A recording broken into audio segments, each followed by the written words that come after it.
കൂജന്തം രാമ രാമേതി മധുരം മധുരാക്ഷരം ആരൂഹ്യ കവിതാശാഖ വന്ദേ വാൽമീകി കോകിലം. ആപദാമപഹർത്താരം ദാതാരം സർവസമ്പദാം ലോകാഭിരാമം ശ്രീരാമം ഭൂയോ ഭൂയോ നമാമ്യഹം.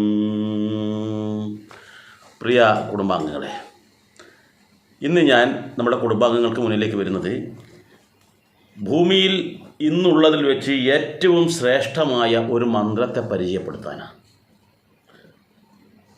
നമ്മൾക്കറിയാം, ഭൂമിയിൽ ഏകദേശം 70 ദശലക്ഷത്തോളം മന്ത്രങ്ങളുണ്ടെന്നാണ് പറയുന്നത്. അപ്പോൾ അത്ര മന്ത്രങ്ങളിൽ ഏറ്റവും ശ്രേഷ്ഠമായ മന്ത്രം ഏതാണെന്ന് ചോദിച്ചാൽ ആ മന്ത്രം താരകമന്ത്രമായ രാമമന്ത്രമാണ്.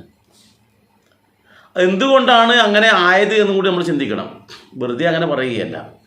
ഇതിന് വളരെ കൃത്യമായി നമ്മളത് പഠിച്ചു കഴിഞ്ഞാൽ ഹനുമാൻ സ്വാമിയെപ്പോലെ ഊണിലും ഉറക്കത്തിലും നടപ്പിലും കിടപ്പിലും എപ്പോഴും ഈ രാമമന്ത്രം നമ്മൾ ജപിക്കും.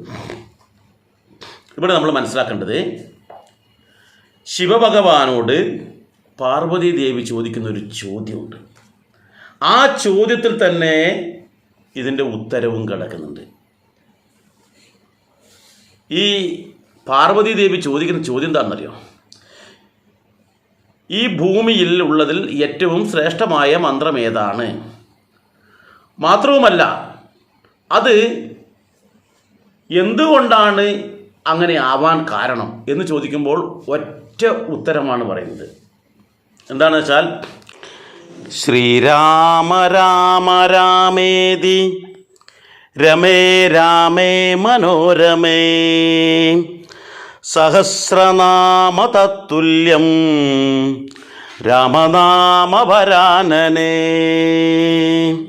ഇവിടെ പറയുന്നത് ഏറ്റവും സാധാരണക്കാരിലും സാധാരണക്കാരായ ആൾക്കാർക്ക് ജപിക്കാൻ പറ്റുന്ന മന്ത്രം, ഒരറിവില്ലാത്ത ആൾക്കാർക്ക്, ഒരു കഴിവുമില്ലാത്ത ആൾക്കാർക്ക് രാമ തീർന്നു. ഈ രാമ എന്ന ഈ മന്ത്രം ഏറ്റവും ചെറുതും ഏറ്റവും ലളിതവും ഏതൊരു സാധാരണക്കാരനും ജപിക്കാൻ പറ്റുന്നൊരു മന്ത്രമാണ്.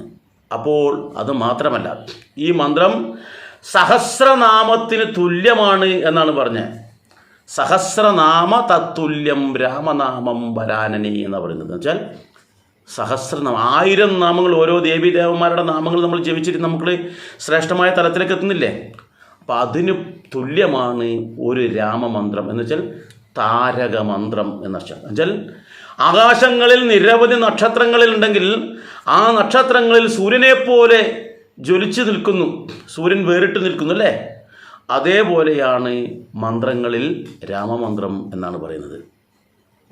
എന്തുകൊണ്ടാണ് അങ്ങനെ ആവാൻ കാരണം എന്നുള്ളതിനെക്കുറിച്ച് വളരെ കൃത്യമായിട്ട് പറയുന്നു. ഈ മഹാവിഷ്ണുവിൻ്റെ മന്ത്രമാണ് ഓം നമോ നാരായണായ എന്നുള്ള 8 അക്ഷരമുള്ള മന്ത്രം. സാക്ഷാൽ പരമശിവൻ്റെ ശ്രേഷ്ഠമായ മന്ത്രമാണ് ഓം നമ ശിവായ. ഓം നമ ശിവായ എന്ന് പറയുന്ന മന്ത്രം പഞ്ചാക്ഷരി മന്ത്രം. അപ്പോൾ ഓം നമോ നാരായണായ എന്നുള്ളതിലെ ആ നാരായണൻ എന്ന് പറയുമ്പോൾ ആ നാരായണൻ്റെ രായി ഉണ്ടല്ലോ, ആ രായും ഓം നമ ശിവായ എന്ന് പറയുന്ന സമയത്തുള്ള ആ നമ എന്നുള്ളതിൻ്റെ മായി ഉണ്ടല്ലോ, ആ മായും കൂടിയും ചേർത്തിട്ടാണ് ഈ ഒരു മന്ത്രം ഉണ്ടായിട്ടുള്ളത്. എന്ന് വെച്ചാൽ മഹാവിഷ്ണുവിൻ്റെയും പരമശിവൻ്റെയും സ്വാധീനം ഈ മന്ത്രത്തിനുണ്ട് എന്ന് വേണം മനസ്സിലാക്കാൻ. ഇനി ഈ ഓം നമോ നാരായണായ എന്നുള്ളതിന് ആ രാ അങ്ങോട്ട് മാറ്റി വെച്ചു എന്നിരിക്കട്ടെ. എന്ന് വെച്ചാൽ ആ രാ അങ്ങോട്ടെടുത്ത് മാറ്റിക്കഴിഞ്ഞാൽ പിന്നെന്താ ഇല്ലത്? ഓം ന ആയനായ എന്നുള്ളതായി ആയില്ലേ? അപ്പോൾ ആ ഐശ്വര്യം അല്ലെങ്കിൽ ജ്ഞാനം, അവിടെ ജ്ഞാനമാണ് ഉള്ളത്, അറിവാണുള്ളത്. ആ അറിവിനെ അറിവില്ലാത്തത്, ഗുണമില്ലാത്തത് എന്നായി ആ മന്ത്രത്തിൻ്റെ അർത്ഥം. അതുപോലെ ഓം നമശിവായ എന്നുള്ളതിൻ്റെ ആ മാ എഴുന്നിട്ടെടുത്ത് മാറ്റിക്കഴിഞ്ഞാൽ ഐശ്വര്യമില്ലാതെയാകും. അങ്ങനെ അറിവും ഐശ്വര്യവുമില്ലാത്ത ഈ മന്ത്രം, ഈ രണ്ട് ബീജാക്ഷരം ചേരുമ്പോഴാണ് ശക്തി ഉണ്ടാകുന്നത്. അപ്പോൾ രാ എന്നുള്ളതും മാ എന്നുള്ളതും രണ്ട് ബീജാക്ഷരമാണ്. അക്ഷരങ്ങൾ എന്ന് പറഞ്ഞാൽ അതിൻ്റെ അർത്ഥം തന്നെ നാശമില്ലാത്തത് എന്നുള്ളതാണ്. അപ്പോൾ ബീജാക്ഷരം എന്ന് പറഞ്ഞാലോ, നിരവധി അക്ഷരത്തിൽ ബീജാക്ഷരത്തിന് വളരെയേറെ ശക്തിയുണ്ട്. ബീജം എന്ന് പറഞ്ഞാൽ വിത്ത് എന്നാണ് പറയുക. അപ്പോൾ ഒരു വിത്ത് എന്ന് പറഞ്ഞാൽ ഒരു ആൽമരം നമുക്ക് ആലിൻ്റെ വിത്ത് എന്ന് പറഞ്ഞാൽ ഇത്രയേ ഉണ്ടാവും, വളരെ ചെറുതാണ്. പക്ഷെ ആ ആൽമരത്തിൽ നിന്ന്, വിത്തിൽ നിന്നും നിരവധി ആൽമരങ്ങൾ ഉണ്ടാകും. അത് നട്ട് വളർന്നു കഴിഞ്ഞാൽ അത് എത്രയോ പേരെ പടർന്ന് പന്തലിച്ച് നിൽക്കുന്ന അത്രയും ശക്തിയായി. അതുമാണ് ഈ പറയുന്ന ബീജാക്ഷരം എന്ന് പറയുന്നതും അത്രയും പവർഫുള്ളാണ്. അതിൻ്റേത് നമുക്ക് ഒറ്റ നോട്ടത്തിൽ വർണ്ണിക്കാൻ കഴിയില്ല എന്നർത്ഥം. അപ്പോൾ ഈ രാമനാമം നമ്മൾ നിത്യേന ജപിക്കുകയാണെങ്കിൽ നമ്മൾക്ക് എന്തുണ്ട് ഗുണം? പറഞ്ഞറിയിക്കാൻ പറ്റാത്ത ഒരു ഗുണമാണ്. അപ്പോൾ അതുകൊണ്ട് തന്നെ ഈ നാമം എങ്ങനെ ജപിക്കണം എന്നുള്ളതെക്കുറിച്ച് കൃത്യമായി പറഞ്ഞു തരുന്നുണ്ട്. നമ്മൾക്ക് സാധാരണക്കാരായ ആൾക്കാർക്ക് നാമം ഇങ്ങനെ രാമ രാമ രാമ ജപിക്കാം, ഒരു തെറ്റുമില്ല. ഊണിലും ഉറക്കത്തിലും ഹനുമാൻ സ്വാമിയൊക്കെ എപ്പോഴും നാമം ജപിച്ചുകൊണ്ടിരിക്കുന്ന ആളാണ് ഹനുമാൻ സ്വാമി. അപ്പോൾ അതിനനുസരിച്ച് ഹനുമാൻ സ്വാമി ഏത് പ്രതിസന്ധിയിലും ഹനുമാൻ സ്വാമി ജപിക്കുന്നത് രാമമന്ത്ര. അപ്പോൾ ശ്രേഷ്ഠമായ ഋഷി പരമ്പരകളിൽ ഉത്തമനായിട്ടുള്ള അഗസ്ത്യമുനി അദ്ദേഹത്തിൻ്റെ ശിഷ്യനായിട്ടുള്ള ഭോഗർക്ക് ഈ രാമനാമം ജപിക്കുന്നതിനെക്കുറിച്ചുള്ള കൃത്യമായിട്ടുള്ള വിശകലനം ചെയ്ത് പഠിപ്പിച്ചിട്ടുണ്ടായിരുന്നു, അല്ലെങ്കിൽ കൃത്യമായ വിശദീകരണം കൊടുത്തിട്ടുണ്ടായിരുന്നു. അതുപ്രകാരം ഓരോ ദിവസവും ഓരോ മന്ത്രം ഓരോ ആൾക്കാർ ജപിക്കുമ്പോൾ എന്താണ് അതിൻ്റെ ഗുണമെന്ന് വ്യക്തമാക്കി പറഞ്ഞിട്ടുണ്ട്. ഉദാഹരണത്തിന് തിങ്കളാഴ്ച ദിവസം ഈ രാമനാമം നമ്മൾ ജപിക്കേണ്ടത് എങ്ങനെയാണെന്ന് അഗസ്ത്യമുനി ഭോഗർക്ക് പറഞ്ഞു കൊടുത്തത് ഇപ്രകാരമാണ്. എങ്ങനെയാണെന്ന് വെച്ചാൽ ശ്രീരാം ജയറാം ശിവറാം, ഈ അക്ഷരം ഈ 3 വാക്കുകൾ ചേർത്തിട്ടുള്ള മന്ത്രമാണ് ജപിക്കേണ്ടതെന്ന് പറയുന്നു. ഈ തിങ്കൾ എന്ന് പറയുന്നത് ചന്ദ്രനുമായി ബന്ധപ്പെട്ട് കിടക്കുന്നു. മറ്റൊരു ഗ്രഹമുണ്ടല്ലോ, ആ ചന്ദ്രനുമായി ബന്ധപ്പെട്ട് കിടക്കുകയാണ്. നമ്മൾക്കറിയാം ചന്ദ്രൻ എന്ന് പറഞ്ഞാൽ മനസ്സിനെയും ബുദ്ധിയെയും നിയന്ത്രിക്കുന്ന ശക്തിയാണ് ചന്ദ്രൻ. അപ്പോൾ ആ ചന്ദ്രൻ്റെ ദിവസമാണ്, ചന്ദ്രവാരം എന്ന് പറയുന്ന ചന്ദ്രൻ്റെ ദിവസമാണ് എന്തെന്ന് ഈ തിങ്കളാഴ്ച. ഈ തിങ്കളാഴ്ച ദിവസം ഈ മന്ത്രം ജപിക്കുന്ന ആൾക്കാർക്ക് ചന്ദ്രനെ ക്ഷയത്തിൽ നിന്നും രക്ഷിച്ച സാക്ഷാൽ ശിവന്റെ അനുഗ്രഹം ലഭിക്കും. ആ ചന്ദ്രൻ്റെയും അനുഗ്രഹം ലഭിക്കും. അതാണ് തിങ്കളാഴ്ച ജപിക്കുമ്പോൾ ശിവന്റെയും ചന്ദ്രൻ്റെയും അനുഗ്രഹമാണ് ഉണ്ടാകുന്നത്. അങ്ങനെ ജപിക്കുകയാണെങ്കിൽ നമ്മുടെ മനസ്സിനെയും ബുദ്ധിയെയും സംരക്ഷിക്കും എന്നാണ് പറയുന്നത്. ഒരാളുടെ മനസ്സിനെയും ബുദ്ധിയുടെയും പ്രവർത്തനം ശരിയാം വിധത്തിൽ നടക്കാൻ വേണ്ടിയിട്ട്, ബുദ്ധിയില്ലെങ്കിൽ നല്ല മനസ്സിനുടമയായില്ല എങ്കിൽ നമ്മുടെ അവസ്ഥ എന്തായിരിക്കും? അപ്പോൾ അതിനെ നേരായ വഴിക്ക് കൊണ്ടുപോകാൻ വേണ്ടി, ബുദ്ധി വികാസത്തിന് വേണ്ടി എല്ലാവർക്കും തിങ്കളാഴ്ച ദിവസം ഞാൻ നേരത്തെ പറഞ്ഞ മന്ത്രം ജപിക്കുക. എന്താണ്? ശ്രീരാം ജയറാം ശിവറാം എന്നുള്ള ആ മന്ത്രം നമ്മൾ ജപിച്ചുകൊണ്ടേയിരിക്കാം തിങ്കളാഴ്ച ദിവസം. ഇതേ അഗസ്ത്യർ തന്നെ ഭോഗർക്ക് പറഞ്ഞു കൊടുത്തു. ചൊവ്വാഴ്ച എങ്ങനെയാണ് ഇത് ജപിക്കേണ്ടത് എന്ന് പറഞ്ഞു കൊടുത്തിട്ടുണ്ട്. ഞാൻ ഓരോന്നും നിങ്ങളോട് പറയുന്നത്, നിങ്ങൾക്ക് ഇഷ്ടമുള്ള മന്ത്രം നിങ്ങൾക്ക് തിരഞ്ഞെടുക്കാം, അത് പറയാം. അപ്പോൾ ചൊവ്വാഴ്ച ദിവസം പറയുന്നത് ശ്രീരാം ജയറാം ജയ ജയറാം എന്നുള്ളതാണ്. ഈ മന്ത്രം സാക്ഷാൽ ഹനുമാൻ സ്വാമി ഏതവസരത്തിലും ജപിച്ചു കൊണ്ടിരിക്കുന്ന മന്ത്രമാണെന്നാണ് പറയുന്നത്. എന്നുവെച്ചാൽ രാമരക്ഷ മഹാമന്ത്രം എന്ന് ഇതിന് പേരുണ്ട്. അപ്പോൾ നമ്മൾക്ക് സംരക്ഷണം നൽകുന്ന മഹത്വമായിട്ടുള്ള ഈ മന്ത്രം നമ്മൾ ജപിക്കുകയാണെങ്കിൽ, സ്ഥിരമായി ജപിക്കുകയാണെങ്കിൽ ഈ മന്ത്രത്തിൻ്റെ സംരക്ഷക ശക്തി നമ്മൾക്ക് ലഭിക്കും എന്ന് പറയുന്നു. ഇനി മറ്റൊരു കാര്യം കൂടി ഉണ്ട്. ഇത് ഏറ്റവും കൂടുതൽ ജപിക്കുന്നത് സ്ത്രീകൾക്കാണ് ഗുണം ചെയ്യുക. എന്തുകൊണ്ടെന്നാൽ ഈ മന്ത്രം കൃത്യമായി ജപിക്കുന്നുണ്ടെങ്കിൽ അവൾക്ക് ഗർഭപാത്രത്തിൽ അല്ലെങ്കിൽ വയറ്റിലുണ്ടാകുന്ന പ്രശ്നങ്ങളെ അതിജീവിക്കാൻ പറ്റും എന്നാണ് പറയുന്നത്. ആ മന്ത്രത്തിൻ്റെ താരക മന്ത്രത്തിൻ്റെ ശക്തി അത്തരത്തിൽ വയറ്റിനെ സ്വാധീനിക്കും. അതുപോലെ തന്നെ അവരുടെ ഗർഭാശയത്തിലുണ്ടാകുന്ന തരത്തിലുള്ള പ്രശ്നങ്ങൾ, ഈ പ്രശ്നങ്ങളെ വളരെ പെട്ടെന്ന് തന്നെ ഭേദമാകാൻ, ഈ രോഗങ്ങൾ ഭേദമാകാൻ ഇത് അവർക്ക് അനുഗ്രഹമായി പ്രവർത്തിക്കും ഈ മന്ത്രം. അതുകൊണ്ട് സ്ത്രീകൾ ചൊവ്വാഴ്ച ദിവസം ഈ മന്ത്രം ജപിക്കുന്നത് ഉത്തമമാണ് എന്ന് അഗസ്ത്യർ പറയുന്നു. അഗസ്ത്യർ അദ്ദേഹത്തിൻ്റെ ശിഷ്യനായ ബോഗർക്ക് ഉപദേശിച്ചു കൊടുത്തതാണ് ഈ ശ്രീരാമ തത്വം പറയുമ്പോൾ ഈ ഒരു കാര്യങ്ങൾ. അതാണ് ഞാനിവിടെ പറയുന്നത്. ഇനി ബുധനാഴ്ച ദിവസം ഏതാണ് മന്ത്രം ജപിക്കേണ്ടത് നോക്കാം. ബുധനാഴ്ച സ്വതവേ ശ്രീരാമന് വളരെ പ്രധാനപ്പെട്ട ഒരു ദിവസമാണ്. അതിനാൽ തന്നെ ഈ ആരാധനയ്ക്ക് അനുയോജ്യമായ ഈ ദിവസമായതുകൊണ്ട് തന്നെ ഈ മന്ത്രം പുരുഷന്മാർക്ക് ഒരു പ്രത്യേക അനുഗ്രഹം നൽകുന്നുണ്ട്. അത് വളരെ രസകരമായിട്ടുള്ളതാണ്. ഞാൻ പറയുന്നല്ല, അഗസ്ത്യമുനി തൻ്റെ ശിഷ്യർക്ക് പറഞ്ഞു കൊടുത്തതാണ്. ഈ പറയുന്ന മന്ത്രം ഏതാണ്? ഹരേ രാമ രാമ രാമ ഹരേ ഹരേ എന്നുള്ള മന്ത്രം ഉണ്ടല്ലോ. ആ മന്ത്രം 1008 തവണ കൃത്യമായി ഒരു വീട്ടിലോ അല്ലെങ്കിൽ മറ്റേതെങ്കിലും സ്ഥലത്തോ ഇരുന്ന് ഒരു പുരുഷൻ ജപിക്കുകയാണെങ്കിൽ അദ്ദേഹത്തിൻ്റെ ഭാര്യ മറ്റ് പുരുഷന്മാരെ കുറിച്ച് ചിന്തിക്കുകയോ അല്ലെങ്കിൽ അന്യപുരുഷൻ്റെ ഒന്നിച്ച് പോവുകയോ ഈ പുരുഷനെ ചതിക്കുകയോ ചെയ്യില്ല എന്നാണ് പറയുന്നത്. വെച്ചാൽ ഈ മന്ത്രം ജപിക്കുന്ന പുരുഷനെ ആ ഭാര്യ ഒരിക്കലും ചതിക്കില്ല, ആ ഭർത്താവിനെ ഉപേക്ഷിച്ച് മറ്റൊരുത്തൻ്റെ കൂടെ പോകില്ല എന്ന് പറയുന്നു. ഞാൻ പറയുന്നതല്ല, ഇതൊക്കെ ഗ്രന്ഥങ്ങളിലുള്ളതാണ്. അപ്പോൾ പുരുഷന്മാരായ ആൾക്കാർ, പ്രത്യേകിച്ച് സംശയരോഗികളായ ആൾക്കാരുണ്ടെങ്കിൽ ഈ മന്ത്രം ജപിച്ചോളൂ. നിങ്ങൾക്ക് 100% ഈ മന്ത്രം ജപിക്കുകയാണെങ്കിൽ അവർ ഒരു കാരണവശാലും അങ്ങോട്ട് പോകില്ല. അവസാനം അവരെ കുറ്റം പറയേണ്ട ആവശ്യമില്ല. നമ്മൾ കൃത്യമായി ജപിച്ചാൽ പ്രശ്നമില്ല. എന്ന് വെച്ചാൽ നമ്മൾ കൃത്യമായി ഭാര്യയ്ക്ക് വേണ്ടുന്ന കാര്യങ്ങളെല്ലാം കൊടുക്കുകയാണെങ്കിൽ എല്ലാ വിധത്തിലുള്ള അവർക്ക് വേണ്ടുന്ന സുഖ സൗകര്യങ്ങൾ ഭർത്താവിൽ നിന്ന് ലഭിക്കാതിരിക്കുമ്പോഴാണ് അക്കരെ പച്ച കണ്ടിട്ട് പല ആൾക്കാർ അങ്ങോട്ട് ഓടുന്നത്. അവിടെ പോയി കഴിഞ്ഞാൽ അതിനേക്കാളും വലിയ ദുരിതമായിരിക്കും ഉണ്ടാവുക.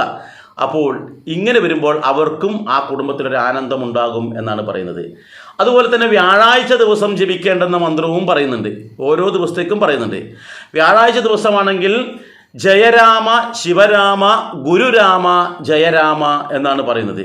ഈ മന്ത്രവും ജപിക്കാം. എങ്ങനെ? ജയരാം ശിവരാം ഗുരുരാം ജയറാം. ഇതാണ് ആ വ്യാഴാഴ്ച ദിവസം ഇതാക്കേണ്ടത്. വ്യാഴാഴ്ച എന്ന് പറയുന്നത് ഗുരുവിൻ്റെ ദിവസമാണ്. അപ്പോൾ സാക്ഷാൽ ശ്രീരാമചന്ദ്രനെ ഗുരുവായി സങ്കല്പിക്കുന്നു.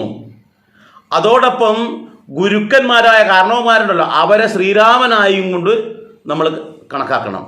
അപ്പോൾ ഗുരുവിനെ രാമനായും രാമനെ ഗുരുവായും കണക്കാക്കുന്ന ആ ദിവസം ഈ മന്ത്രം ജപിക്കുകയാണെങ്കിൽ നല്ലതുപോലെ ഗുരുവിൻ്റെ അനുഗ്രഹമുണ്ടായി ആത്മജ്ഞാനം ലഭിക്കും എന്നാണ് പറയുന്നത്. എന്ന് വെച്ചാൽ പഠിതാക്കളായ ആൾക്കാർക്ക് നല്ലതുപോലെ ആത്മജ്ഞാനം ലഭിക്കുവാൻ ഏറ്റവും ഉത്തമമായിട്ടൊരു മന്ത്രമാണ് എന്ന് മനസ്സിലാക്കുക.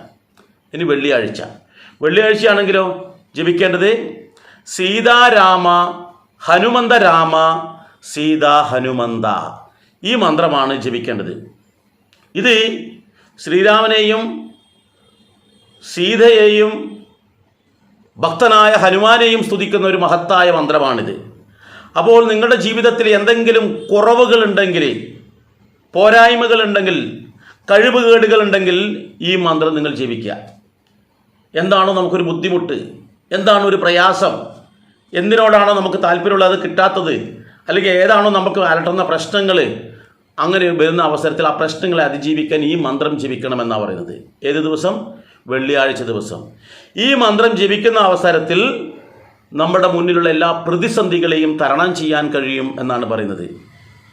അതിന് വ്യക്തമായിട്ടൊരു ഉദാഹരണം രാമായണത്തിൽ പറയുന്നു. അഗ്നിപരീക്ഷ നടത്താൻ വേണ്ടിയിട്ട് സീതയോട് പറയുന്നുണ്ട്. ആ സീതയോട് അഗ്നിപരീക്ഷ നടത്താൻ വേണ്ടി പറയുന്ന സമയത്ത് സീതാമാതാവ് ജപിച്ച മന്ത്രവും ഇതാണെന്നാണ് പറയുന്നത്. അങ്ങനെ ഈ മന്ത്രം ജപിച്ച് ആ പ്രതിസന്ധിയായിട്ടുള്ള അഗ്നിയിൽ പ്രവേശിക്കുകയും ഒരു അല്പം പോലും പൊള്ളലേൽക്കാതെ സീതാദേവി തിരിച്ചിങ്ങോട്ട് വന്നു എന്നാണ് പറയുന്നത്. മാത്രവുമല്ല, ഈ മന്ത്രത്തിന് സ്ത്രീകൾ പ്രത്യേകം പ്രാധാന്യം കൊടുക്കേണ്ട ഒരു കാര്യം എന്താണെന്ന് വെച്ചാൽ, ഈ മന്ത്രം നമ്മൾ 1008 തവണ ജപിക്കുകയാണെങ്കിൽ നമ്മുടെ ഭർത്താക്കന്മാരായ ആൾക്കാർ പരസ്ത്രീ ബന്ധത്തിൽ ഏർപ്പെടുന്നുണ്ടോ, നമ്മളോട് വിശ്വാസവഞ്ചന കാണിക്കുന്നുണ്ടെന്ന് തോന്നുന്നുണ്ടോ, നിങ്ങൾ ഈ മന്ത്രം അങ്ങോട്ട് ജപിച്ചോളൂ. പിന്നെ നിങ്ങൾക്ക് അവരെ ഒരിക്കലും സംശയിക്കേണ്ടി വരില്ല. അവർ നിങ്ങളോട് വളരെയേറെ സ്നേഹമുള്ളവരായി തീരും എന്നർത്ഥം. അപ്പോൾ സ്ത്രീകൾക്കും ഉണ്ട് പുരുഷന്മാർക്കും ഉണ്ട്. അതുകൊണ്ട് ആരും അങ്ങനെ ടെൻഷൻ അടിക്കൊന്നും വേണ്ട. രാമമന്ത്രത്തിന് അത്രയേറെ ശക്തിയുണ്ട്. അതുപോലെ തന്നെയാണ് ശനിയാഴ്ച ദിവസം ജപിക്കേണ്ട മന്ത്രം. ആ ദിവസം ജപിക്കേണ്ടത് ശ്രീരാം ജയറാം സുന്ദരറാം എന്നുള്ള മന്ത്രമാണ്. ഈ മന്ത്രം ജപിക്കുന്ന അവസരത്തിൽ എന്താണെന്ന് വെച്ചാൽ, ഈ പ്രത്യേകിച്ച് സുന്ദരൻ എന്നുള്ളത് ഹനുമാൻ സ്വാമിയുടെ അമ്മ വളരെ സ്നേഹത്തോടു കൂടി വിളിക്കുന്നൊരു പേരാണ് സുന്ദരൻ എന്നുള്ളത്. അഞ്ജനാദേവി ഹനുമാനെ വിളിക്കുന്ന ഏറ്റവും പ്രിയപ്പെട്ട പേരാണെന്നാണ് പറയുന്നത്. അപ്പോൾ ഈ ശനിയാഴ്ച ദിവസം ഈ മന്ത്രം നമ്മൾ ജപിക്കുകയാണെങ്കിൽ പ്രധാനമായിട്ടും കിട്ടുന്ന ഗുണമെന്താണെന്നറിയോ? പ്രത്യേകിച്ച് ശനിയാഴ്ചയാണ്. ശനി ദോഷങ്ങളുണ്ടെങ്കിൽ അതെല്ലാം അകന്നു പോകുമെന്നാണ്. മാത്രമല്ല ശനിദേവൻ ഈ മന്ത്രം കേൾക്കുമ്പോൾ പ്രീതിപ്പെടും നമ്മളോട്. നമ്മളുടെ എന്തെങ്കിലും ശനിയുടെ ദോഷമുണ്ടെങ്കിൽ ആ ശനി ദോഷം ഇല്ലാതാക്കാനും ഈ മന്ത്രം ശനിയാഴ്ച ദിവസം നമ്മൾക്ക് ജപിക്കാം എത്ര തവണ വേണമെങ്കിലും. അത് നടക്കുമ്പോഴായാലും ഇരിക്കുമ്പോഴായാലും കിടക്കുമ്പോഴായാലും എപ്പോഴും ഈ മന്ത്രം ജപിച്ചു കൊണ്ടിരിക്കാം. എന്ന് മാത്രമല്ല നമ്മുടെ ഭഗവാന്റെ അളവറ്റ അനുഗ്രഹവും നമുക്ക് ലഭിക്കും എന്നാണ് പറയുന്നത്. പക്ഷേ ഇതെല്ലാം ഭക്തിയോടുകൂടി ശ്രദ്ധയോടുകൂടി ജപിക്കണമെന്നാണ് പറയുന്നത്. ഞായറാഴ്ച ദിവസം, തിങ്കളാഴ്ചയിലെ നമ്മളെ തുടങ്ങിയത്, അപ്പോൾ ഞായറാഴ്ച ദിവസം കൂടി പറയാം. ഞായറാഴ്ച ദിവസമാണെങ്കിൽ ശ്രീരാം ജയറാം രഘുറാം എന്നുള്ള മന്ത്രമാണ് ജപിക്കേണ്ടത്. ഇവിടെ ശ്രീരാം ജയറാം രഘുരാം എന്ന് പറയുമ്പോൾ ഞായർ എന്ന് പറയുന്നത് സൂര്യൻ്റെ ദിവസമാണ്. സൂര്യൻ്റെ പേരിലാണ് ഈ പറയുന്നത് ദിവസം അറിയപ്പെടുന്നത്. അപ്പോൾ ഈ സൂര്യൻ്റെ ദിവസം എന്ന് പറയുമ്പോൾ സൂര്യവംശത്തിലാണ് ശ്രീരാമചന്ദ്രൻ ജനിച്ചിട്ടുള്ളത്. അതേ സൂര്യവംശത്തിലെ പ്രഗത്ഭനായ രാജാവാണ് ശ്രീരാമൻ്റെ മുൻഗാമിയായിട്ടുള്ള രഘു. അപ്പോൾ ആ രഘുവിൻ്റെ വംശത്തിൽ പിറന്ന ശ്രീരാമനെയും സൂര്യൻ്റെ വംശത്തിൽ പിറന്ന ശ്രീരാമനെയും ഒരേ സമയം പൂജിക്കുന്ന അല്ലെങ്കിൽ പ്രാർത്ഥിക്കുകയാണ് ചെയ്യുന്നത്. ഒരേ ആളെ പലതരത്തിൽ പറഞ്ഞുകൊണ്ട് രഘുവിൻ്റെ സന്തതിയായിട്ടും സൂര്യവംശത്തിലുള്ള ശ്രീരാമനായിട്ടും ഒരേ സമയം പുകഴ്ത്തുകയാണ് ചെയ്യുന്നത്. ഇതും നമ്മൾക്ക് വളരെയേറെ ഐശ്വര്യമുണ്ടാക്കി തരുന്നു എന്നർത്ഥം. അപ്പോൾ ഇത്തരത്തിൽ ഈ രാമമന്ത്രം നമ്മൾ ജപിക്കുമ്പോൾ നമുക്ക് ഗുണങ്ങൾ ഉണ്ടാകുന്നു. ഇനി ഇത് മാത്രമല്ല, ഇതിനേക്കാൾ വലിയൊരു ഗുണം നമുക്ക് വേണ്ടി പറഞ്ഞിട്ടുണ്ട്. എന്താണെന്നറിയോ? ഒരു അവസരത്തിൽ ദേവന്മാർക്കൊരു സംശയമുണ്ടായി, രാമനാണോ ശക്തി രാമമന്ത്രത്തിനാണോ ശക്തി എന്ന്. രാമൻ്റെ മന്ത്രമാണ് രാം രാം രാം എന്നുള്ള. അപ്പോൾ ഈ രാമനാണോ ശക്തി രാമമന്ത്രത്തിനാണോ ശക്തി എന്ന് മനസ്സിലാക്കാൻ വേണ്ടി അവർ ഒരു പരീക്ഷണം നടത്താൻ തീരുമാനിച്ചു. ഒരു മഹർഷി ഒരു ദിവസം രാവിലെ നദിയിലിറങ്ങി കിഴക്കോട്ട് തിരിഞ്ഞു നിന്ന് സൂര്യനെ സ്തുതിക്കുകയാണ്. സൂര്യമന്ത്രം ജപിച്ച് സൂര്യഗായത്രി ജപിച്ച് സൂര്യനെ സ്തുതിക്കുന്നു. അതിനുശേഷം ജലം വെള്ളത്തിലേക്ക് ഒഴിച്ച് വീണ്ടും ഒന്ന് മുങ്ങിയിട്ട് അവിടെ മുങ്ങിയതിന് ശേഷം മനസ്സിൽ മന്ത്രം ജപിക്കാനുണ്ട്. ഈ അവസരത്തിലാണ് ഒരു രാജാവ് ആ ഒരു തോണിയിലൂടെ ഈ മഹർഷി മുങ്ങിയിട്ടുള്ള ഋഷി മുങ്ങിയതിൻ്റെ മുകളിലേക്ക് ഇവിടെ ഇങ്ങനെ എത്തുന്നത്. ഇതറിയാതെ മുങ്ങിയ ഋഷി എന്ത് ചെയ്തു? ഒന്ന് എഴുന്നേൽക്കുമ്പോൾ അദ്ദേഹത്തിൻ്റെ തല എവിടെ ഇടിച്ചു? ഈ തോണിയുടെ അടിയിലിടിച്ചു. അടി കൊണ്ട് വേദന കൊണ്ട് വീണ്ടും അദ്ദേഹം മുങ്ങി തോണി അറിയാതെ അങ്ങ് പോവുകയും ചെയ്തു. രാജാവ് ഇത് അറിഞ്ഞിട്ടേ ഇല്ല. മഹർഷിക്ക് ഭയങ്കരമായിട്ട് വിഷമം വന്നു, ദേഷ്യവും വന്നു. കാരണം ഒരു അപകടം സംഭവിച്ചിട്ട് ഒരു മൈൻഡ് ചെയ്യാതെയല്ലേ പോകുന്നത്. പല ആൾക്കാരുണ്ട്, ഇപ്പോൾ 2 വീലറിൽ വരും, മറ്റുള്ള വണ്ടിയിൽ വന്നിട്ട് വഴിയിൽ നിൽക്കുന്ന ഏതെങ്കിലും ഒന്നിനെ ഇടിച്ച് തെറിപ്പിച്ചിട്ട് ഒന്നും അറിയാതെ പോകും പോലെ ഇദ്ദേഹത്തിനെ വേദനിപ്പിച്ചിട്ട് അങ്ങോട്ട് കടന്നുപോയി. ആ വേദന അദ്ദേഹത്തിന് വളരെയേറെ പ്രയാസം ഉണ്ടാക്കുകയും അദ്ദേഹം നേരെ ശ്രീരാമൻ്റെ അരികിൽ പോയിട്ട് പരാതി പറഞ്ഞു. ശ്രീരാമനപ്പം ഭൂലോക ചക്രവർത്തിയായി അറിയപ്പെടുന്ന കാലഘട്ട ശ്രീരാമചന്ദ്രനോട് പറഞ്ഞു, അങ്ങയുടെ ഭരണം നടക്കുന്ന സമയത്ത് സാധാരണ ഋഷിമാർക്ക് പോലും ഇവിടെ വേദനിക്കാതെ ജീവിക്കാൻ പറ്റുന്നില്ല, വേദനയാണ് എല്ലായ്പ്പോഴും. കാരണം പറഞ്ഞു ഇങ്ങനെയാണെന്ന്. ശരി, ഞാൻ എന്താണ് ചെയ്തു തരേണ്ടത്? അദ്ദേഹം പറഞ്ഞു, എന്നെ ധിക്കരിച്ചിട്ട് തലയുയർത്തിപ്പൊടിച്ച് ആ തല എൻ്റെ കാൽക്കൽ കൊണ്ടുവെക്കണം എന്ന് പറഞ്ഞു. ശ്രീരാം പറഞ്ഞു, ശരി, ഞാൻ അങ്ങനെ ചെയ്യാം. ആ മഹർഷിക്ക് വാക്ക് കൊടുത്തു. ഇനി വാക്ക് പാലിക്കണം.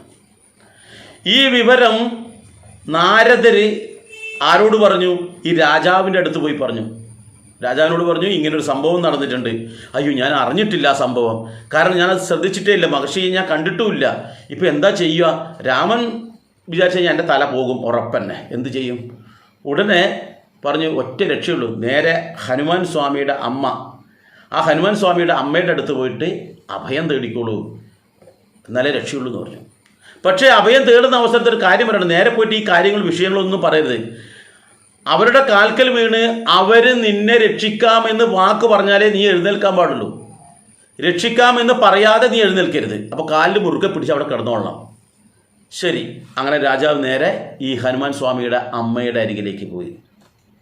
അമ്മയുടെ അരികിലെത്തിയിട്ട് ആ കാൽക്കൽ അങ്ങോട്ട് വീണു. കാല് മുറുക്കെ പിടിച്ചു, എന്നെ രക്ഷിക്കണം. അല്ല രാജാവേ, നിങ്ങൾ രാജാവായ നിങ്ങൾ ഞാനെങ്ങനെ രക്ഷിക്കേണ്ടത്? അതൊന്നും എനിക്കറിയണ്ട, അങ്ങ് എന്നെ രക്ഷിക്കാമെന്ന് വാക്ക് തന്നാലേ ഞാൻ ഇവിടുന്ന് എഴുന്നേൽക്കൂ. വേറെ ഒന്നും രക്ഷയില്ല, അങ്ങ് മാത്രമേ എൻ്റെ രക്ഷയുള്ളൂ എന്ന് പറഞ്ഞു. ശരി ശരി, ഞാൻ എഴുന്നേൽക്കൂ എന്ന് പറഞ്ഞ് കൈ പിടിച്ച് എഴുന്നേൽപ്പിച്ചു. അന്നതിന് ശേഷമാണ് ഈ വിഷയം പറയുന്നത്. ദേവി പേടിച്ചു. ഈ ഭഗവാൻ ആരോടാ? സാക്ഷാൽ ശ്രീരാമനോടാണ് വെല്ലുവിളി നിർത്തേണ്ടത്. ശ്രീരാമൻ വന്നു കഴിഞ്ഞാൽ പിന്നെ ഒരു രക്ഷയില്ല. അപ്പോൾ വേറെ വാക്കുമില്ല. വാക്ക് പറഞ്ഞു. ഇന്നത്തെ പോലെയല്ല. ഇന്നത്തെ വാക്ക് എന്ന് പറഞ്ഞാൽ മന്ത്രിമാരൊക്കെ നിരവധി വാക്ക് പറയും. അതുപോലെയല്ല. അന്നത്തെ ആൾക്കാരൊരു വാക്ക് പറഞ്ഞാൽ തല പോയാലും ആ വാക്ക് പാലിക്കും. അങ്ങനെ ഒരു കാര്യം ചെയ്തു, നീ എൻ്റെ വീടിൻ്റെ അകത്ത് കയറി അവിടെ ഇരുന്നോളൂ എന്ന് പറഞ്ഞു. ശ്രീരാമചന്ദ്രൻ ഈ ആളെ കിട്ടാൻ വേണ്ടിയിട്ട് നാനാ ദിക്കിലേക്കും ആൾക്കാരെ അയച്ചു. എവിടെയാണുള്ളത്? ആ രാജകൊട്ടാരത്തിൽ നോക്കി, എല്ലാ സ്ഥലത്തും നോക്കി, എവിടെയും കണ്ടു കിട്ടുന്നില്ല. ഒരു ഭാഗത്ത് ഹനുമാനെ പറഞ്ഞയച്ചു, സുഗ്രീവനെ പറഞ്ഞയച്ചു, പലരെയും പറഞ്ഞയച്ചു. കാരണം സൂര്യൻ അസ്തമിക്കുന്നതിന് മുമ്പായിട്ട് ഇവിടെ എത്തിക്കണം എന്നാണ് പറഞ്ഞിരിക്കുന്നത്. എന്ത് ചെയ്യും? സൂര്യൻ അസ്തമിക്കാൻ രാവിലെ പ്രഭാതത്തിൽ നടന്നതല്ലേ, ഇനി എന്ത് ചെയ്യും? അതിനുവേണ്ടി പരക്കം പായിക്കുക. ഈ അവസരത്തിലാണ് ഹനുമാൻ സ്വാമി അമ്മ താമസിക്കുന്ന ആ ഭാഗത്തേക്ക് കൂടി കടന്നു പോകുമ്പോൾ ഏതായാലും അവിടെ പോയിട്ട് അല്പം ഭക്ഷണം കഴിക്കാം, അതിനുശേഷം അടുത്ത അന്വേഷണം നടത്താമെന്ന് കരുതി നേരെ അവിടത്തേക്ക് പോകുന്നത്. അമ്മയുടെ അരികിലേക്ക് എത്തിയപ്പോൾ അമ്മ പറഞ്ഞു, മോൻ വന്ന എന്താ മോൻ ഭക്ഷണം കഴിച്ചിട്ട് പോവാ? അതെ അമ്മ, എനിക്ക് വിശക്കുന്നുണ്ട്, ഭക്ഷണം വേണം എന്ന് പറഞ്ഞു. ഞാൻ ഭക്ഷണം തരാം, പക്ഷേ മോൻ എന്നോടൊരു വാക്ക് സമ്മതിക്കണം, എനിക്കൊരു വാക്ക് തരണം. എന്താണ്? അമ്മ പറഞ്ഞോളൂ, അമ്മയ്ക്ക് എന്ത് വാക്കും തരാൻ ഞാൻ തയ്യാറല്ലേ.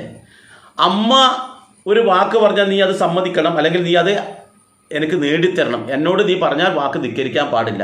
അതെന്താ അമ്മ അങ്ങനെ പറഞ്ഞേ? അമ്മയോട് മക്കളൊരു വാക്ക് പറഞ്ഞാൽ അത് പാലിക്കും. അമ്മയുടെ ഏതാഗ്രഹവും ഞാൻ സാധിപ്പിച്ചു തരും. ഹനുമാൻ സ്വാമി ധൈര്യത്തിൽ വാക്ക് കൊടുത്തു. എന്നാലാ പറയുന്നത്, ഇവിടെ നീ അന്വേഷിച്ച് നടക്കുന്ന ആ രാജാവുണ്ടല്ലോ, അത് ഇതിൻ്റെ ഉള്ളിലുണ്ട്. എവിടെയുള്ളത്? അവൻ ഇങ്ങോട്ട് പിടിക്കട്ടെ, ഞാൻ ഇപ്പം ശരിയാക്കാം എന്ന് പറഞ്ഞു. അല്ലല്ല, ഞാൻ പറഞ്ഞത് കേൾക്ക്, ഞാൻ പറഞ്ഞത് കേട്ടതിന് ശേഷം മാത്രം നീ പറയൂ എന്ന് പറഞ്ഞു. എന്താണ്? അപ്പം ഈ ദേവി എല്ലാ കാര്യങ്ങളും പറഞ്ഞു. ഇങ്ങനെ വന്നെൻ്റെ കാൽക്കൽ വീണതും ഞാൻ വാക്ക് കൊടുത്തതൊക്കെ പറഞ്ഞു. അമ്മയുടെ വാക്ക് മോൻ പാലിക്കുമോ? ഹനുമാനും ധർമ്മസങ്കടത്തിലായി. ആരോടാ ഇതിന് എതിരിടേണ്ടത്? സാക്ഷാൽ ശ്രീരാമസ്വാമിയോട്. അമ്മയുടെ വാക്ക് പാലിക്കും വേണം. ഉടൻ തന്നെ അവനെ സംരക്ഷിക്കാൻ വേണ്ടി ഈ വീടിന് ചുറ്റും തൻ്റെ വാലുകൊണ്ടൊരു കോട്ടയുണ്ടാക്കി ആ കോട്ടയ്ക്ക് മുമ്പിൽ ഹനുമാൻ സ്വാമി കാവൽ നിന്നു. കാരണം അമ്മയുടെ വാക്ക് പാലിക്കാൻ വേണ്ടി. ഈ വിവരം നേരെ നാരദൻ എവിടെ പോയി പറഞ്ഞെന്നറിയോ? ശ്രീരാമൻ്റെ അടുത്തേക്ക് പറഞ്ഞു. എന്തിനാ? രാമനാണോ ശക്തി, രാമമന്ത്രത്തിനാണോ ശക്തി? ഇതാണ് ചോദ്യം. നേരെ ശ്രീരാമൻ്റെ അരികിലേക്ക് ഓടിപ്പോയിട്ട് ശ്രീരാമനോട് പറഞ്ഞു, നിങ്ങൾ അന്വേഷിക്കുന്ന രാജാവിനെ കിട്ടിയാ? കിട്ടിയില്ല. ഹനുമാൻ അന്വേഷിക്കുന്നുണ്ട്, ജാംബവൻ അന്വേഷിക്കുന്നുണ്ട്, എല്ലാവരും ഓരോ, ലക്ഷ്മണൻ ഒരു ഭാഗത്ത് പോയിട്ടുണ്ട്, ശത്രുഘ്നൻ പോയിട്ടുണ്ട്, ഭരതൻ പോയിട്ടുണ്ട്, എല്ലാവരും ഓരോ ഭാഗത്ത് ഇങ്ങനെ അന്വേഷിക്കുന്നുണ്ട്. കിട്ടും, എന്തായാലും കിട്ടാതിരിക്കില്ല. നാരദൻ പറഞ്ഞു, ഒരിക്കലും കിട്ടൂല. കാരണം എന്താ? നിങ്ങൾ അന്വേഷിക്കുന്ന ആളെ സംരക്ഷിക്കുന്നത് ഹനുമാനാ. ഹനുമാൻ്റെ വീട്ടുണ്ട്, വേണം പോയിട്ട് അവിടെ പരിധിക്കോന്ന് പറഞ്ഞു. അതെയാ, എന്നാൽ പിന്നെ വിഷയമില്ല. ഉടനെ ഒരു ദൂതനെ പറഞ്ഞു, ഹനുമാനോട് അയാളെ പിടിച്ചിട്ട് ചെവിക്ക് പിടിച്ചിട്ട് ഇങ്ങോട്ട് കൊണ്ടുപോകാമെന്ന് പറഞ്ഞു. ദൂതനോട് പറഞ്ഞു, ഒരു രക്ഷയില്ല, സംഭവം ഇങ്ങനെയുള്ളത്, അമ്മയ്ക്ക് ഞാൻ വാക്ക് കൊടുത്തുപോയി, ഇനി എന്നൊന്നും ചെയ്യാൻ കഴിയില്ല. ഉടൻ തന്നെ ദൂതൻ അവിടെ പോയി പറഞ്ഞു. അങ്ങനെ ശ്രീരാമൻ സൈന്യസമേതം വന്നു. എന്ത് വില കൊടുത്തും അതിനെ കൊണ്ടുപോയേ പറ്റൂ. ഹനുമാനായിട്ട് വാക്തർക്കത്തിലായി. ഹനുമാൻ പറഞ്ഞു, സ്വാമി ഒരു രക്ഷയില്ല, എന്നോട് കോപിച്ചിട്ടൊരു കാര്യമില്ല. കാരണം ഞാൻ വാക്ക് കൊടുത്തുപോയി അമ്മക്ക്. അങ്ങയോടൊരു നീരസം ഉണ്ടായിട്ടല്ല, അങ്ങയോടുള്ള ബഹുമാനവും ഭക്തിയും അതേപടിയുണ്ട്. പക്ഷേ എനിക്ക് വാക്ക് പാലിക്കാതിരിക്കാൻ പറ്റില്ല.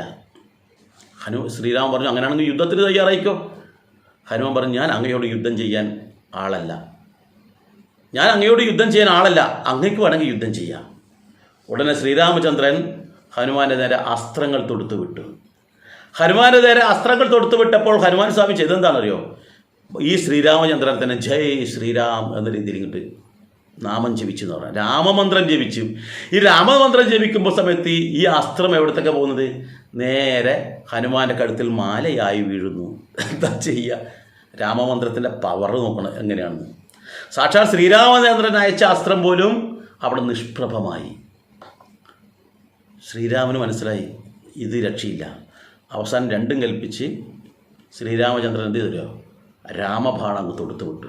രാമബാണം തൊടുത്തു വിട്ടാൽ ഉറപ്പാ ലക്ഷ്യം കാണും, അത് നാശമുണ്ടാക്കും. ഹനുമാൻ എന്ത് ചെയ്തെന്നറിയോ?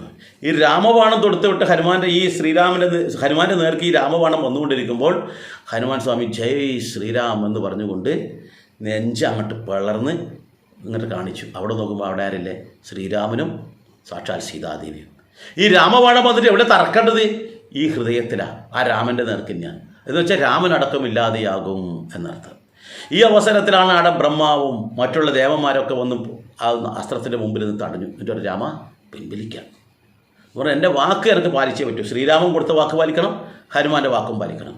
ബ്രഹ്മാവ് പറഞ്ഞു നല്ല പരിഹാരം ഞാൻ ചെയ്യാം, നിങ്ങളുടെ വാക്കും പാലിക്കാം, ഹനുമാൻ സ്വാമിയുടെ വാക്കും പാലിക്കാം, ഞങ്ങൾ അതിനുള്ള വ്യവസ്ഥ ചെയ്തോടാന്ന് പറഞ്ഞു. ശരി, അങ്ങനെയാണെങ്കിൽ പിൻവലിക്കാമെന്ന് പറഞ്ഞു. അസ്ത്രം പിൻവലിച്ചു. വാക്ക് പാലിക്കണ്ടേ? രാമനോട് പറഞ്ഞു അങ്ങ് കൊട്ടാരത്തിലേക്ക് പോയിക്കോളൂ, ഹനുമാൻ സ്വാമിയോട് ഞാൻ കൂട്ടിയിട്ട് അങ്ങോട്ട് കൊണ്ടുവരാമെന്ന് പറഞ്ഞു. ഹനുമാൻ സ്വാമി ഈ രാജാവിനെയും കൂട്ടി അയോധ്യയിലേക്ക് വന്നു. അവിടെയുണ്ട് ആ ഋഷി മഹർഷി അവിടെ നിൽപ്പുണ്ട്. ബ്രഹ്മാവ് പറഞ്ഞു ഒരു കാര്യം ചെയ്യും, അങ്ങ് ചോദിച്ചത് സൂര്യാസ്തമയത്തിന് മുമ്പായിട്ട് ഇദ്ദേഹത്തിൻ്റെ തല അങ്ങയുടെ കാൽക്കൽ കൊണ്ടുവെക്കണമെന്നല്ലേ പറഞ്ഞിരിക്കുന്നത്? രാജാവിനോട് പറഞ്ഞു ആ കാൽക്കൽ പോയി നമസ്കരിക്കാൻ. അങ്ങനെ ആ ഋഷിയുടെ മുന്നിൽ ആ കാൽക്കൽ പോയിട്ട് ആ രാജാവ് സാഷ്ടാംഗം നമസ്കരിച്ച് കാല് പിടിച്ച് പൊട്ടിക്കരഞ്ഞു. എവിടെയുള്ള കാൽക്കൽ തല കൊണ്ടുവച്ചു. ഇനി എഴുന്നേറ്റുള്ളൂ എന്ന് പറഞ്ഞു. അപ്പോൾ ഋഷിയോട് പറഞ്ഞു അങ്ങ് ആവശ്യപ്പെട്ടത് പ്രകാരം രാമനത് അങ്ങയുടെ കാൽക്കൽ രാജാവിൻ്റെ തല വെച്ചിട്ടുണ്ട്. അപ്പോൾ അങ്ങ് അവരുടെ അറിവില്ലായ്മ കൊണ്ട് പറ്റിപ്പോയതാണ്, അങ്ങ് ക്ഷമിക്കണം.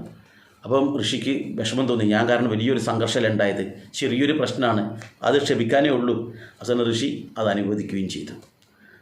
ഇവിടെ ഞാൻ പറഞ്ഞു വന്നത് രാമനേക്കാൾ ശക്തിയാണ് രാമമന്ത്രത്തിന്. ഈ കലിയുഗത്തിൽ ഏറ്റവും ഉത്തമമായി ജപിക്കേണ്ട മന്ത്രം രാമമന്ത്രമാണ്. ഈ രാമമന്ത്രം ജപിക്കുന്ന ആൾക്ക് ഒരു തരത്തിലുള്ള നാശവും ഉണ്ടാകില്ല എന്നാണ് പറയുന്നത്. അത്ര പവറാണ്. രാമായണം നമ്മൾ പാരായണം ചെയ്യുന്നില്ല, എഴുത്തച്ഛൻ്റെ രാമായണം. ഈ എഴുത്തച്ഛൻ്റെ രാമായണം പാരായണം ചെയ്യുന്ന അവസരത്തിൽ ഒരുവിധം എല്ലാ വരികളിലും ഈ രാമമന്ത്രമുണ്ട്. എന്ന് വെച്ചാൽ ഈ താരക മന്ത്രമാണ് അവർ ജപിക്കുന്നത്. അതുകൊണ്ടാണ് പറയുന്നത് രാമായണം വായിക്കുന്നത് ശ്രേഷ്ഠമാണ്, അതോടൊപ്പം രാമായണം വായിക്കുന്നത് കേൾക്കുന്നതും ശ്രേഷ്ഠമാണ് എന്ന് പറയാൻ കാരണം എന്താ? ഈ താരക മന്ത്രമാണ് ജപിച്ചുകൊണ്ടേയിരിക്കുന്നത്. എന്ന് വെച്ചാൽ മന്ത്രങ്ങളുടെ മാതാവാണ് ഗായത്രി എന്ന് പറയുന്നത് പോലെ മന്ത്രങ്ങളിൽ ഏറ്റവും ശ്രേഷ്ഠമാണ് രാമമന്ത്രം. ഏത് പ്രതിസന്ധിയെയും അതിജീവിക്കാൻ കഴിവുള്ളതാണ് രാമമന്ത്രം. അതുകൊണ്ട് നമ്മൾക്കെന്ത് ചെയ്യാം? ഏതൊരവസരത്തിലും ഈ രാമമന്ത്രം അങ്ങ് ജപിച്ചുകൊണ്ടേയിരിക്കാം, ഒരു ചെലവുമില്ല. ഈ മന്ത്രം ജപിച്ചുകൊണ്ട് തന്നെയാണ് സാക്ഷാൽ രത്നാകരനായ കാട്ടുകൊള്ളക്കാരൻ വാൽമീകിയായി തീർന്നത്. അത് നമ്മൾ ഓർക്കാതിരിക്കാൻ പറ്റില്ല. എഴുത്തും വായനയും ഉച്ചാരണ ശുദ്ധി പോലുമില്ലാത്ത ആളാണ് രത്നാകരൻ. പല്ല് തേക്കില്ല, കുളിക്കില്ല, കാട്ടാളനാണ്, വളരെ വൃത്തികെട്ടവനായിരുന്നു, എല്ലാവരെയും കൊന്നു നശിപ്പിക്കുന്നവനായിരുന്നു. ആ അദ്ദേഹത്തിന് രാമമന്ത്രം ഉപദേശിച്ചു കൊടുത്തു സപ്തർഷികൾ. അതോടുകൂടി ആ രാമമന്ത്രത്തിൻ്റെ പവിത്രത മനസ്സിലാക്കി മന്ത്രം കൃത്യമായി ഭക്തിയോടുകൂടി ജപിച്ച ആ കാട്ടാളൻ പിന്നീട് സാക്ഷാൽ മാമുനിയായി തീർന്നു എന്ന് നമുക്കറിയാം. അതുപോലെ നമ്മുടെ ജീവിതവും ഇന്നുള്ള ഈ കഷ്ടപ്പാടുകളിൽ നിന്നും ഈ ദുരിതത്തിൽ നിന്നും ഒക്കെ മോചനം കിട്ടി ശ്രേഷ്ഠമായ തലത്തിലേക്കെത്താൻ രാമമന്ത്രത്തിന് സാധിക്കും. നമ്മൾക്ക് രാമമന്ത്രം ജപിച്ചൂടെ? ജപിക്കാം. ഇനിയുള്ള ഏത് അവസരത്തിലും രാമമന്ത്രം നമുക്ക് ജപിക്കാം. അത് നമുക്ക് നല്ലൊരു പ്രകാശമായി മുന്നിലുണ്ടാകും എന്ന് വിശ്വസിക്കാം. ഏതായാലും മറ്റൊരു വീഡിയോയുമായി മറ്റൊരു അവസരത്തിൽ വരാം. എല്ലാവർക്കും നന്ദി, നമസ്കാരം.